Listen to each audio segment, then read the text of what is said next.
नमस्कार बंधुरा welcome to ग्रिहिनीर हेसेल आमी मुनमुन आज के आपनादेर काछे निये एसेछि इलिश माछेर एकदम यूनिक एकटा रेसिपि निये।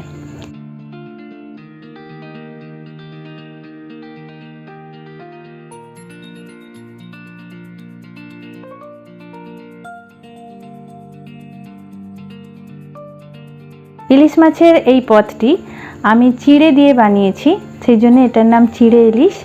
तो ये रेसिपिटा एकदम यूनिक खेते दुर्दान्त है। आपनारा सचराचर इलिश माछेर जे समस्त रेसिपि खेयेछेन तार थेके एकदमई भिन्न स्वादेर এই रेसिपिटा। ताहले देरी ना करे रेसिपिटा देखे नेওয়া যাক। चिड़े इलिश बानानोर जन्य प्रथमे आमी 4 पिस इलिश माछेर पेटी निয়েছি। पेटिटा आमी भालो करे धुए रेखेছি। एबार एर मध्ये दिচ্ছি নুন, अल्प एकटू परिमाणे हलुद गुঁড়ো, নুন আর হলুদ গুঁড়ো ভালো করে মাছের পিসে মাখিয়ে নিয়েছি। এটা এবার আমি রেখে দিচ্ছি। গ্যাস ওভেনে একটা প্যান বসিয়ে গরম করে নিয়েছি। এবার এর মধ্যে দিয়ে দিচ্ছি 1 টেবিল স্পুন ঘি। ঘিটা মেল্ট হয়ে গেলে এর মধ্যে দিচ্ছি হাফ কাপ পরিমাণ পাতলা চিড়ে।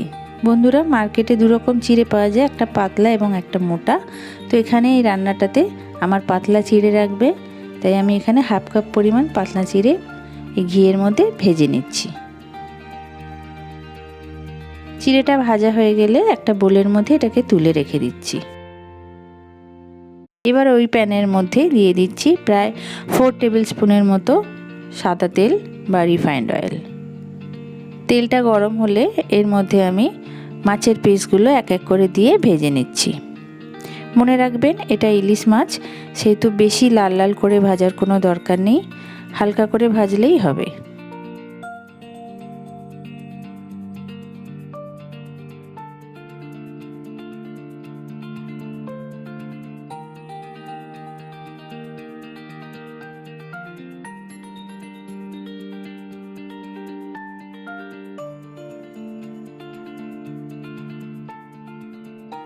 মাছের পিসগুলো আমার ভাজা হয়ে গেছে। পিসগুলো এবার একটা প্লেটের মধ্যে তুলে রাখছি।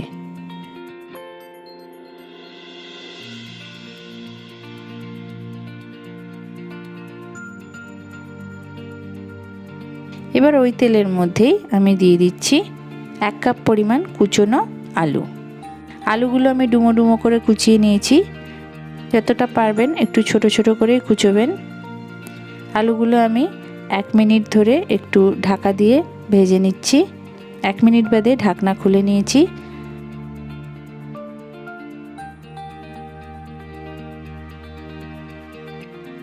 আলুগুলো আমার ভাজা হয়ে গেছে। এবারে এই ভাজা আলুটা আমি একটা প্লেটের মধ্যে তুলে রাখছি। এরপর ওই প্যানের মধ্যে দিচ্ছি একটা গোটা শুকনো লঙ্কা, একটা গোটা তেজপাতা যেটা আমি চিড়ে দিলাম। হালকা করে একটু নাড়াচাড়া করে নিচ্ছি। এবার এর মধ্যে দিচ্ছি 1 কাপ পরিমাণ কুচনো পেঁয়াজ। গ্যাসের ফ্লেমটা আমার এতক্ষণ মিডিয়াম লোয়ে ছিল। মিডিয়াম লোয়ে রেখে কিন্তু আমি পুরো রান্নাটা করব।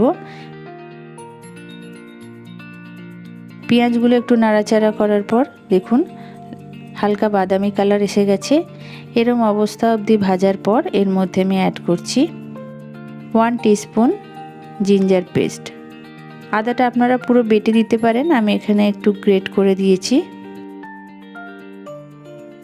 এবার দিচ্ছি স্বাদ মতো নুন, সামান্য একটু হলুদ গুঁড়ো, 1 চামচ লঙ্কা গুঁড়ো, সামান্য পরিমাণে জল।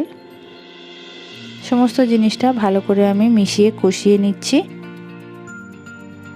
মশলাটা ভালো করে কষানো হলে এর মধ্যে আমি অ্যাড করছি আগে থেকে ভেজে রাখা আলুর টুকরোগুলো। আলু দেওয়ার পরে আবারও আমি নেড়েচেড়ে বেশ কয়েক মিনিট ধরে এই মশলাটাকে আলুর সাথে একসাথে মিশিয়ে কষে নিচ্ছি। এবার এর মধ্যে বড় কাপের 1 কাপ পরিমাণ জল আমি অ্যাড করলাম। জলের মধ্যে সমস্ত জিনিসটা মিক্স করে নিলাম। এবার এর মধ্যে দিচ্ছি 1 টিস্পুন চিনি দিয়ে এবার ঢাকা দিয়ে দিচ্ছি 15 মিনিটের জন্য। একদম লো ফ্লেমে এতক্ষণ ধরে জিনিসটা ফুটছিল। এবার আমি ঢাকনা খুলে নিয়েছি। দেখে নিচ্ছি আলুগুলো সিদ্ধ হয়েছে কিনা। আমার আলুগুলো প্রায় সিদ্ধ হয়ে গেছে। এবার এর মধ্যে সেই আগে থেকে ভেজে রাখা চিড়েটা আমি দিয়ে দিলাম।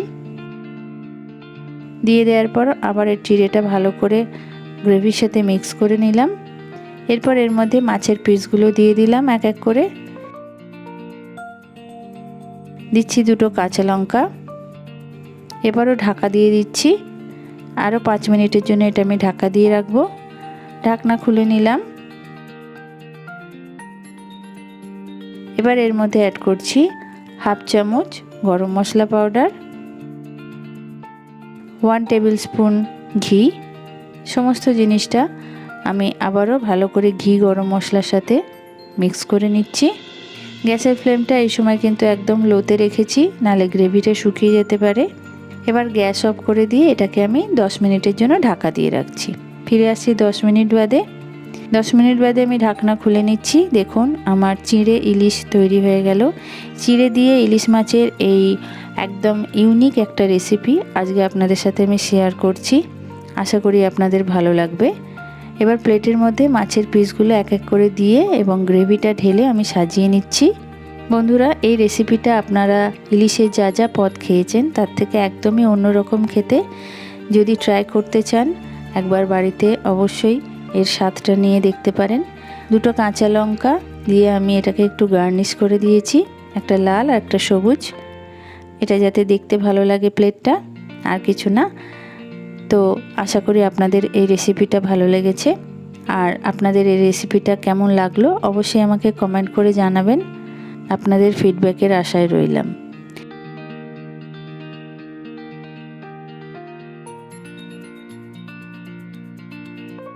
ভাতের সাথে এটা আমি পরিবেশন করছি। গরম গরম ভাতের সাথে এটা খেতে অনবদ্য লাগে। তো আপনারা অবশ্যই একবার ট্রাই করে দেখতে পারেন একদম ভিন্ন স্বাদের এই রেসিপিটা। বন্ধুরা, চিড়ে দিয়ে ইলিশ মাছ কিভাবে আমি রান্না করেছি আপনারা তো দেখলেন, এবং আশা করি দেখে আপনাদের রেসিপিটা নিশ্চয়ই খুব ভালো লেগেছে। কারণ রেসিপিটা দেখতেও যেমন সুন্দর, খেতেও অনবদ্য হয়। আপনাদের ভালো লাগলে অবশ্যই একটিবার কিন্তু ট্রাই করতে ভুলবেন না। ইলিশের এই ইউনিক রেসিপিটা যদি আপনাদের ভালো লেগে থাকে তাহলে অবশ্যই লাইক এবং শেয়ার করবেন। কেমন লাগলো সেটা জানানোর জন্য আমাকে কমেন্ট করতে পারেন। তাহলে আজকের মতো বিদায় নিচ্ছি, আবার ফিরে আসবো নতুন একটা রেসিপি নিয়ে। আর হ্যাঁ, যাবার আগে আবার বলি, ভালো লাগলে ভালোবেসে অবশ্যই আমার চ্যানেলটাকে সাবস্ক্রাইব করবেন। সবাই ভালো থাকবেন। নমস্কার।